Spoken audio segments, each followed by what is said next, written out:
మన ప్రభువును రక్షకుడైన యేసుక్రీస్తు నామములో మీకందరికీ శుభములు తెలియజేస్తున్నాను. ఎలా ఉన్నారు? అందరూ బాగున్నారా?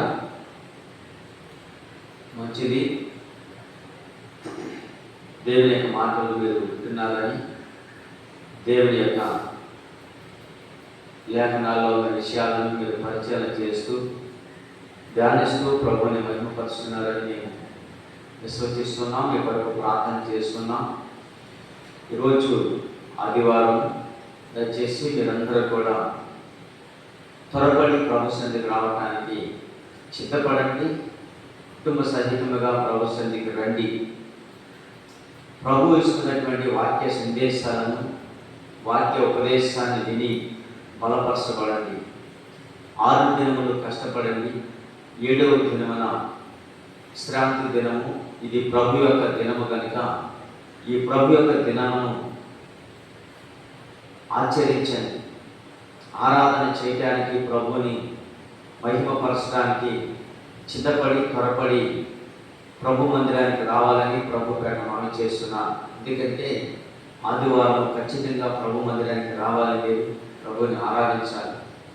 దేవుడు ఆత్మ కనుక ఆయన ఆరాధించేవారు ఆత్మతో సత్యముతో ఆరాధించాలని వాక్యము మనకు తేటగా తెలియజేస్తున్నది కనుక త్వరపడి రండి. ఎందుకంటే ఆ రోజు ప్రభువైన యేసుక్రీస్తు మరణించి సమాధి చేయబడినప్పుడు 3వ దినమున లేపబడతానని చెప్పినప్పుడు స్త్రీలు మగ్దలేని మరియా పేరు మరియా వాళ్ళు త్వరపడి తెల్లవారిన మునిపే త్వరగా ప్రభు యొక్క సమాధి దగ్గరికి వారు వెళ్ళినట్లుగా లేఖన భాగాల్లో మనం చూస్తున్నాం.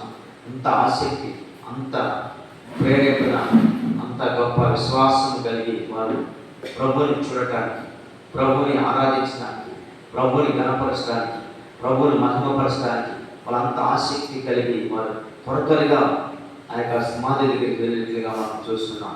అలాగనే క్రీస్తునందు ప్రియమైన దేవుని ప్రజలారా, ఈరోజు పునరుద్ధానం యొక్క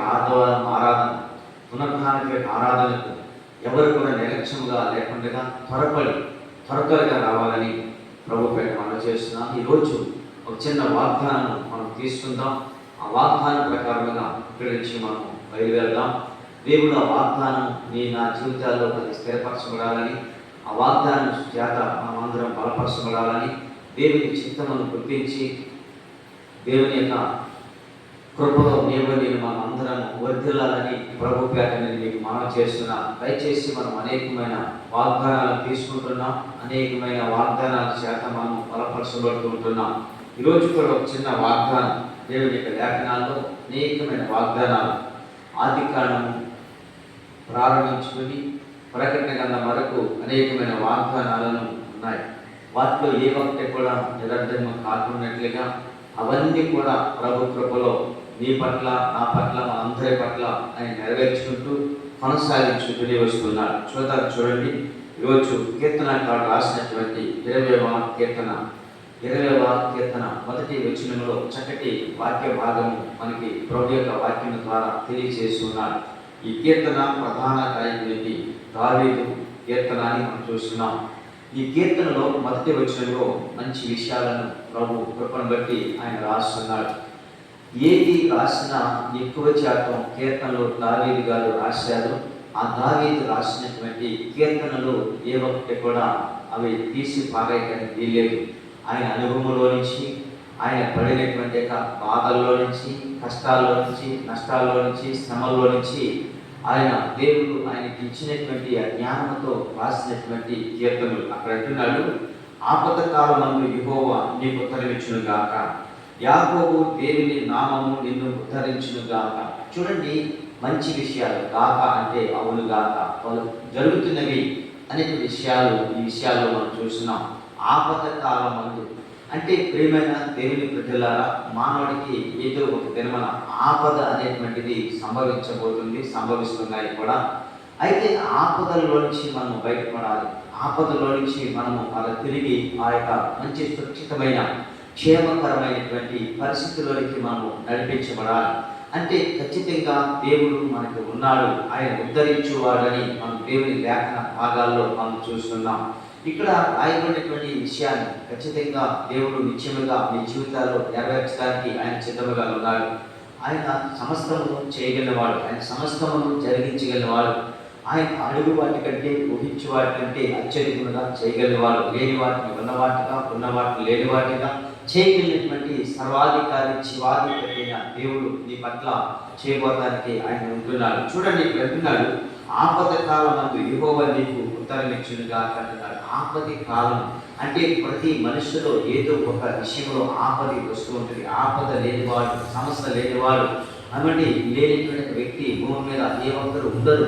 ప్రతి మనిషికి ఆపద ఉంది, ప్రతి మనిషికి సమస్య ఉంది, ప్రతి మనిషికి ఆర్థికం ఉంది, ప్రతి మనిషికి అప్పులు ఉన్నాయి, ప్రతి మనిషికి వ్యాధి ఉంది, ప్రతి మనిషికి ఆర్థికమైన వనరులు కొరతగా ఉన్నాయి. ప్రతి మనిషి జీవితంలో ఎలాంటివి ఆపదలు వస్తూనే ఉన్నాయి, ప్రమాదాలు వస్తూనే ఉన్నాయి. ప్రయాణాలు ప్రమాదాలు జరుగుతున్నాయి, ప్రయాణాలు యాక్సిడెంట్ ప్రమాదాలు, లేకుంటే ప్రయాణాలు రకరకాలైనటువంటి పరిస్థితులు వస్తూనే ఉంటున్నాయి. అయితే ఇక్కడ జరుగుతున్న విషయం ఏంటంటే, ఆపద కాలమందు యెహోవా నీకు ఉత్తరమిచ్చునుగా అంటున్నాడు. ఆపది అనేటువంటి విషయానికి వస్తే ప్రతి మనిషికి ఏదో ఒక విధమైనటువంటి ఆపది సంభవించబోతుంది. ఆ సంభవించబోతున్నటువంటి ఆ పరిస్థితుల్లోనే దేవుడు గొప్ప అద్భుతమైన కార్యాలు ఆ ప్రజలకి జరిగించుకుంటూ వస్తున్నాడు. ఎలాగంటే ఆయన ఉద్ధరిస్తే వాడు అని మనం చూస్తున్నాం. ఎవరంటే యాకోబు దేవుని నామము ఉద్ధరించునుగా అంటున్నాం. అంటే యాకోబు దేవుని నామం అంటే దేవుని నామం అంటే సరిపోయింది, పరిశుద్ధమైన నామం అంటే సరిపోయింది, పవిత్రమైన నామం అంటే సరిపోయింది, అన్ని నామముల కంటే పైనున్న నామం అంటే సరిపోయింది. ఎందుకంటే ఆయన నేను తలగా నియమించేవాడే కానీ తోకగా నియమించేవాడు కాదు. అయితే ఇక్కడ ఒక యాకోబు దేవుని నామం అని ఒక భక్తుని ఇక్కడ మన ముందు పెడుతున్నట్లుగా మనం చూస్తున్నాం. యాకోబు అంటే నేను అబ్రహాము దేవుడను, ఇస్సాకు దేవుడని యాకోబుతో మాట్లాడిన ఆ దేవుడే ఈరోజు నిన్ను ఉద్ధరించబోతున్నాడు. ఆ దేవుడే నీకు సహాయం చేయబోతున్నాడు. ఏ ఆపదలో ఉన్నావో, ఏ సమస్యలో ఉన్నావో, ఏ పరిస్థితులు ఉన్నావో నిన్ను ఆయన అంటున్నాడు, నేను ఉద్ధరించువాడని అంటున్నాడు. నీకు సహాయం చేసే దేవుడిని అని ప్రభు యొక్క వాక్యంలో మాట్లాడుతున్నారు. ఈరోజు క్రీస్తునందు నా ప్రియమైన దేవుని ప్రజలారా, నీవు ఆపదలో ఉన్నావా, కష్టాల్లో ఉన్నావా, నష్టాల్లో ఉన్నావా, సమస్యలో ఉన్నావా, ఆర్థికుల చేత, అప్పుల చేత, మానసికమైన ఒత్తిడి చేత మరియు కృంగిపోతున్నావా, బలహీనపడుతున్నావా, ఆయన ఈరోజు నీతో మాట్లాడుతున్న విషయం ఏంటి తెలుసా? యాకోబు దేవుని నామము నేను ఉద్ధరించబోతున్నది. నిజమే, ఉద్ధరించేవాడు మనకంటూ ఒక ఆయన ఉన్నాడు. ఆయన మనం ఆరాధిస్తున్న నజరుడైన యేసు అని నీవు గుర్తించాలి. క్రీస్తునందు ప్రియమైన దేవుని ప్రజలారా, ఈ లోకంలో ఎవరు నిన్ను ఉద్ధరించేవారు లేరు, ఎవరు నీకు సహాయం చేసేవారు లేరు. నిజమే, నీకు అయిన వారు, నీకు ప్రభు నీకు అయిన వారు, లేకపోతే నేను కన్నవారు, నీకు ఉన్నవారు, నీ బంధువులు అనుకున్నవారు, నీ స్నేహితులు అనుకున్నవారు, నీ రక్త సంబంధం అనుకున్నవారు ఎవరు నిన్ను ఉద్ధరించలేరు, ఎవరు నీకు సహాయం చేయలేరు. ఆపదల్లో, కష్టాలలో, నష్టాలలో వాళ్ళందరూ నీకు దూరం అయిపోతారు. ఏదైనా నీకు బాగా సమృద్ధి ఉంది అనుకుంటే నీ దగ్గరికి దూరమైన వారు కూడా దగ్గరగా వస్తారు. నీకు కాదనుకున్న వారందరూ కూడా నీ దగ్గరకు వచ్చి బంధువులుగా, చుట్టాలుగా నీ చుట్టూ ఉంటారు. లోకంలో ఒక సామెత ఉంది కదా, ఈగలు ఎక్కడికి వస్తాయంటే తీపి ఉన్న కాడికి లేక బెల్లం ఉన్న కాడికి ఈగలు వస్తాయని చెప్తారు. అలాగే నువ్వు బాగున్నావు అనుకుంటే నీకు ఆస్తిపరంగా, ఔషధిపరంగా, ఆర్థికపరంగా, లేకుంటే అధికారమో, లేకుంటే నీ 10 మందిలో పలుకుబడి, లేకుంటే 10 మందిలో నీకు మాటకారిగా ఉన్నావు అనుకునండి, నీ చుట్టూ చాలా మంది వస్తారు. కానీ నీకు ఏమీ లేవనుకునండి, వాళ్ళందరూ నీకు దూరం అయిపోతారు. కానీ నీకు ఆపదలు ఉన్నప్పుడు ఎవరు నేను ఆదుకొనరు. నీ చుట్టూ ఉన్న నీ ప్రజలు నీకు దూరం అయిపోతారు. కానీ ప్రభు అంటున్నాడు, ఆపద కాలంలో ఆయన ఏమంటాడు తెలుసా? నీకు ఉత్తరం ఇస్తాడు. ఆపద కాలంలో యెహోవా నీకు ఉత్తరం ఇస్తాడు. ఆపదలో నీకైన వారు దూరం అయిపోవచ్చేమో కానీ నీ కన్నవారు, నీ బంధువులు, నీ స్నేహితులు, నీ యొక్క కుటుంబీకులు, లేకుంటే నా అన్నవారు అందరూ దూరం అయిపోతారు. కానీ ఆపద కాలంలో మాత్రం నీకు ఉత్తరం ఇచ్చేవాడు ఎవరో తెలుసా? నేను ఆరాధిస్తున్నటువంటి దేవుడికి స్తోత్రం కలుగుగాక.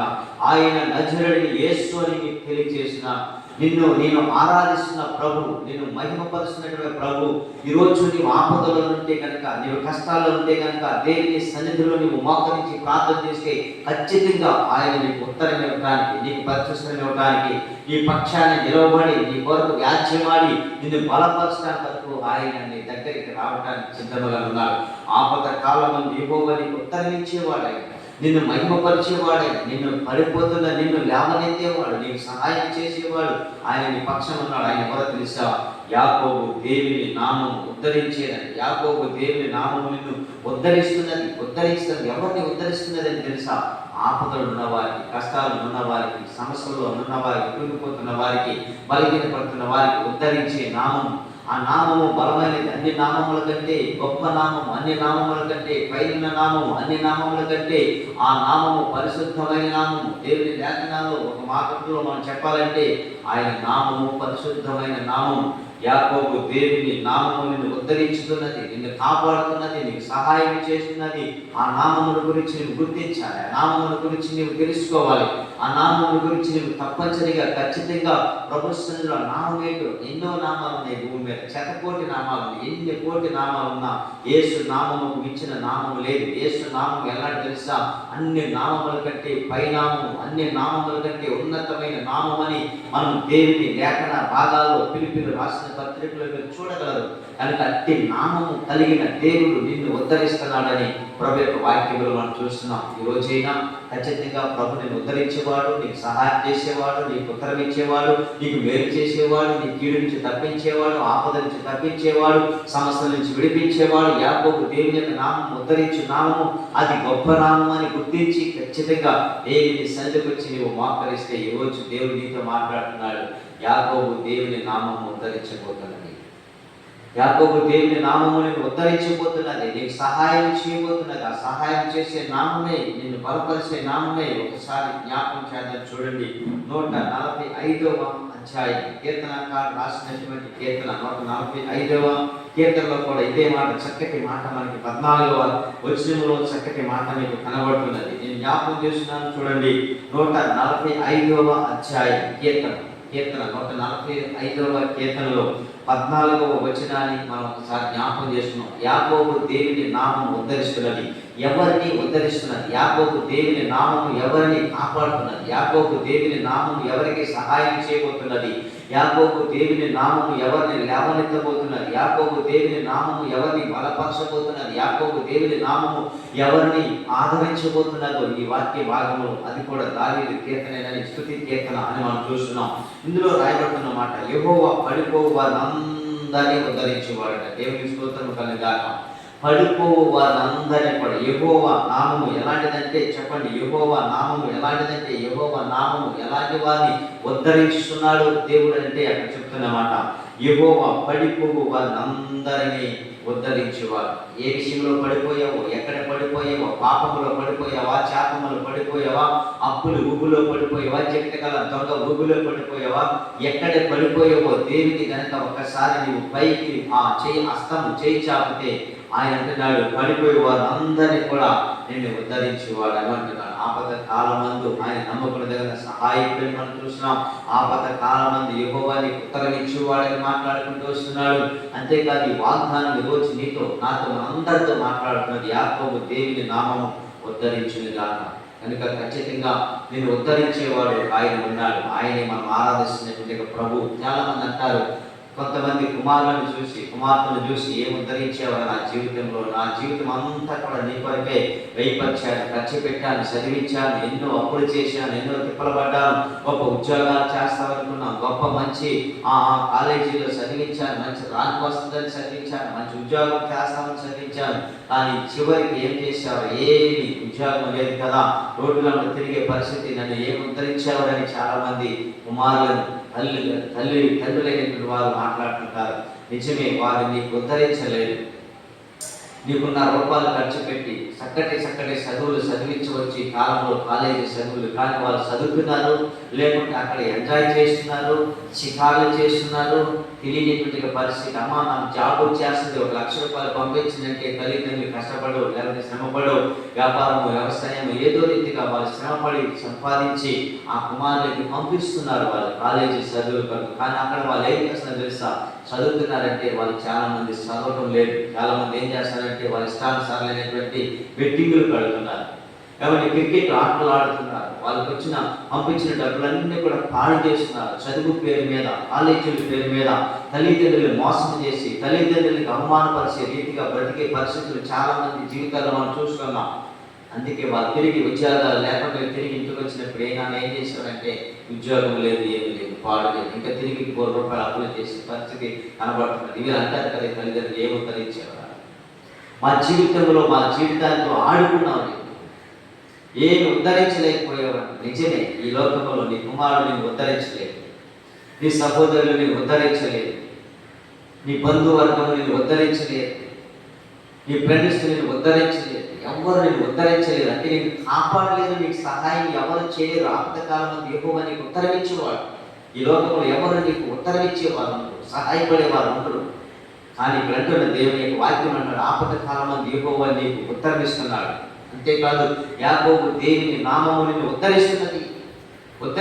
ఎవరు ఉద్ధరిస్తున్నది అంటే ఇక్కడ యెహోవా పడిపోవు వారందరినీ కూడా ఉద్ధరించేవారు. ఒకవేళ నువ్వు పడిపోయావా, పాపములోనా, శాపములోనా, చీకటి గల ఊబిలోనా, అప్పుల శాత తిప్పలు పడుతున్నావా, ఏ విషయంలో పడిపోయావో, పడిపోయిన వారందరినీ కూడా ఆయన ఉద్ధరిస్తున్నానని మాట్లాడుతున్నాడు. కృంగిపోయిన వారందరినీ కూడా లేవనెత్తేవాడు. ఈరోజు చాలా మంది కృంగిపోతున్నారు, పడిపోతున్నారు. ఏ విషయంలో కృంగిపోతున్నావు? ఆర్థికంగానా, భౌతికంగానా, శారీరకంగానా, మానసికంగానా? ఏ విషయంలో నువ్వు కృంగిపోయావు? ఏ విషయంలో బలహీన పడిపోయావు? ఏ విషయంలో నువ్వు లేవలేని పరిస్థితులు ఉన్నావు? ప్రభు అంటున్నాడు, కృంగిపోయిన వారిని లేవనెత్తేవాడే. నిన్ను లేవనెత్తడానికి, ఆయన నిన్ను ఉద్ధరించడానికి, ఆయన నీకు సహాయం చేయడానికి, ఆయన నీకు సమీపంగా ఉన్నాడని దేవుని యొక్క వాక్యంలో మనం చూస్తున్నాం. ప్రియమైన నా దేవుని ప్రజలారా, ఈరోజు నేను మీతో మాట్లాడుతున్న విషయం పరిశుద్ధాత్మ దేవుడు చెప్పమనే విషయాలు. ఆపద కాలం యెహోవా నీకు ఉత్తరమిస్తున్నాడు. ఇది ఒక వాగ్దానం. ఈరోజు ప్రతి ఒక్కరు కూడా, అంతేకాదు యాకోబు దేవుని నామము నిన్ను ఉద్ధరించబోతుంది అంటే నీకు సహాయం చేయబోతున్నది, నీకు కాపాడుతున్నదని దేవుని యొక్క వాక్యంలో చూస్తున్నాం. ప్రియమైన దేవుని ప్రజల పడిపోయిన వారిని ఉద్ధరించేటువంటి దేవుని యొక్క నామం అని మనం చూస్తున్నాం. ఆయన సహాయం చేసేవాడు. చూడండి, 118వ కీర్తనలో కూడా ఒక చిన్న విషయాన్ని జ్ఞాపకం చేసుకుని మనం ప్రార్థన చేసుకుందాం. 118వ కీర్తనలో కూడా చూద్దాం. 13వ వచనం, నేను పడినట్లు నీవు నన్ను గట్టిగా తోసి అంటాడు. నీవు అని చూడండి, నేను పడినట్లుగా నీవు నన్ను గట్టిగా తోసితివి, యెహోవా నాకు సహాయం చేసి, అంటే యెహోవా నాకు ఉద్ధరణ చేయను, యెహోవా నామము నన్ను ఉద్ధరించింది, పడిపోకుండా కాపాడింది, కృంగిపోతున్నప్పుడు నన్ను లేవనెత్తింది, పడిపోతున్నప్పుడు నన్ను ఉద్ధరించింది అని ప్రభు యొక్క వాక్యంలో మనం చూస్తున్నాం. నిజమే, ఈరోజు క్రీస్తునందు నా ప్రియమైన దేవుని ప్రజలారా, నువ్వు పడిపోవడానికి ఎన్నో కారణాలు ఉండొచ్చేమో, నువ్వు కృంగిపోవడానికి ఎన్నో కారణాలు ఉండొచ్చేమో, కానీ ఎన్ని కారణాలున్నా, ఎన్ని సమస్యలు ఉన్నప్పటికైనా దేవుని నామము నిన్ను ఉద్ధరించబోతున్నది. దేవుడు నీకు సహాయం చేయబోతున్నాడు. ఈరోజు దేవుడు నిన్ను బలపరచబోతున్నాడు ఈరోజు అన్న విషయాన్ని నేను గుర్తించుకో. ఎందుకంటే దేవుని లేఖనంలో రాయబడిన ప్రతి ఒక్క మాట ఏ ఒక్కటి కూడా నిరర్థకము కానియదని దేవుని యొక్క వాక్యంలో మనం చూస్తున్నాం. నిజంగా ఎన్నో సంవత్సరాల నుంచి ప్రభు మందిరానికి వెళ్తున్నా కానీ, ప్రభుని వెళ్తున్నా కానీ, నిర్లక్ష్యంగానో లేకుంటే నామకాత్మగానో నువ్వు ఆరాధిస్తున్నావేమో. ఈ రోజు నుంచి అయినా సరే ఖచ్చితంగా ప్రభు మీద నువ్వు ఆనుకో, ప్రభు మీద ఆధారపడు, ప్రభు మీద నీవు ఖచ్చితంగా ఆనుకొని హృదయపూర్వకంగా విశ్వసించు, అంగీకరించు, ప్రభు యొక్క సన్నిధిలో మోకరించు, హృదయపూర్వకంగా ప్రభు సన్నిధిలో ప్రార్థన చేయి. నీకు కలిగిన సమస్య నుంచి ఆయన విడిపించగలడు. ఒకటే మాత్రం ఖచ్చితంగా నేను మీకు చెప్పగలను, ఏంటో తెలుసా? నీవు చేస్తున్న ప్రార్థన ప్రభు వినాలి, ఆలకించాలి, నీకు ఉత్తరం ఇవ్వాలి, ఉద్ధరించాలంటే కనుక ఒకటి మనలో ఏముండాలి తెలుసా? అతిక్రమములు దాచిపెట్టి వాడు వర్ధిల్లుడు వాడిని ఒప్పుకొని విడిచిపెట్టాలి. అంటే మనలో మనకున్న ప్రతి పాపపు క్రియలన్నీ కూడా ప్రభు సన్నిధిలో ఒప్పుకొని విడిచిపెట్టాలి.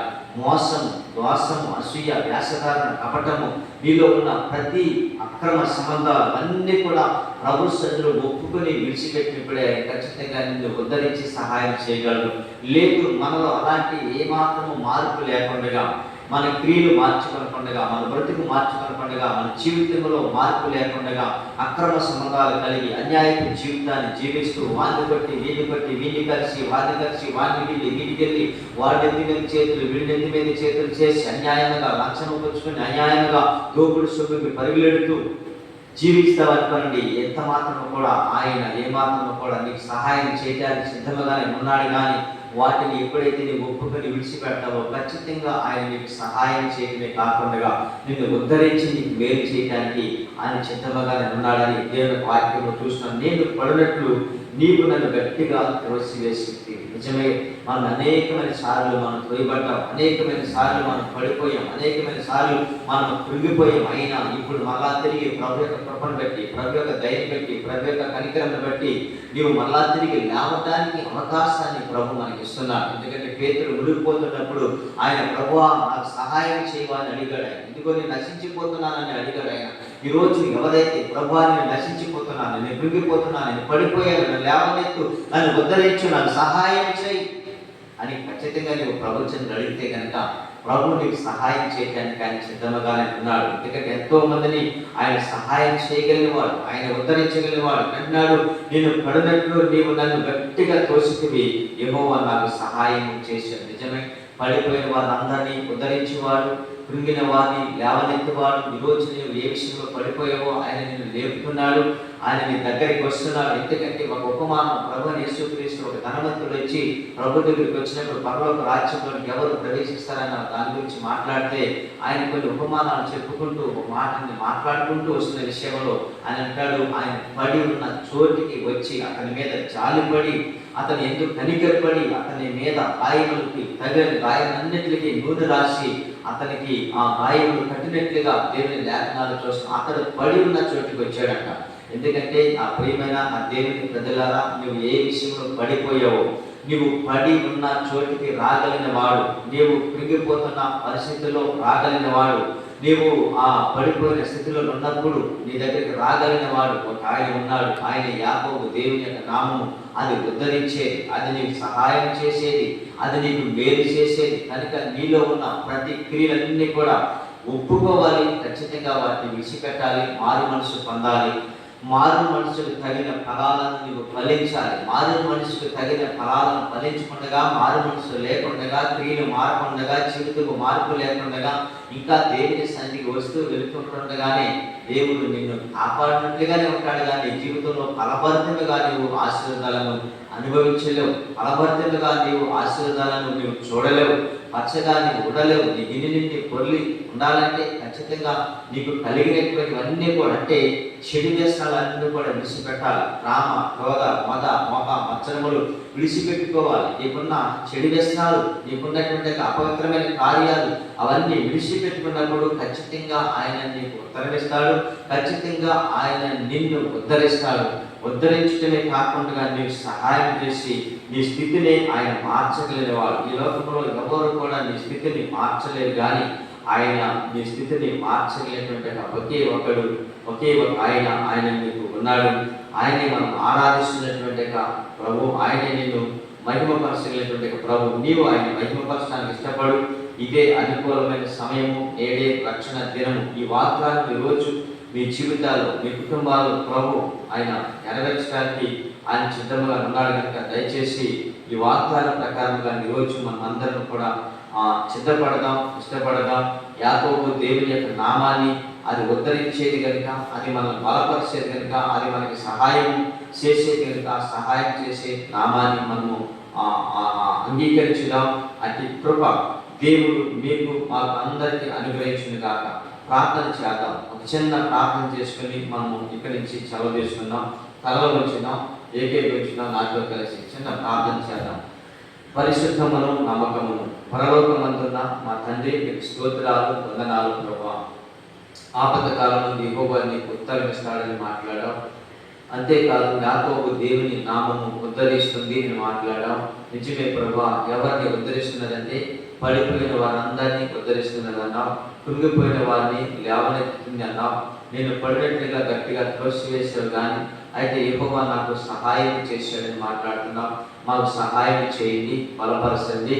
సమస్తమును వచ్చిన మీ ప్రజలను దీవించండి, ఆశీర్వదించండి. ప్రాంతాన్ని, ప్రాంతీయ ప్రజలను, గ్రామాన్ని, గ్రామ పెద్దలను, అధికారులను, అలాగే సంఘమును, సంఘానికి వస్తున్న ప్రజలను దీవించమని, సమస్త ఘనత, మహిమ, ప్రభావం మీరు పొందుకోమని మీ ప్రియ కుమారుడు రక్షకుడైన యేసుక్రీస్తు నామంలో ప్రార్థించి మనల్ని పొందినాం తండ్రి. ఆమేన్. యేసు రక్తమే చేయం, ప్రభు యేసు రక్తమే చేయం, యేసు రక్తం సంపూర్ణ విషయం కలుగా, అపవాది క్రియలు అనంత నాశనములుగా. ఆమేన్, ఆమేన్. ప్రభు నామానికి స్తోత్రాలు, మీ అందరికీ వందనాలు.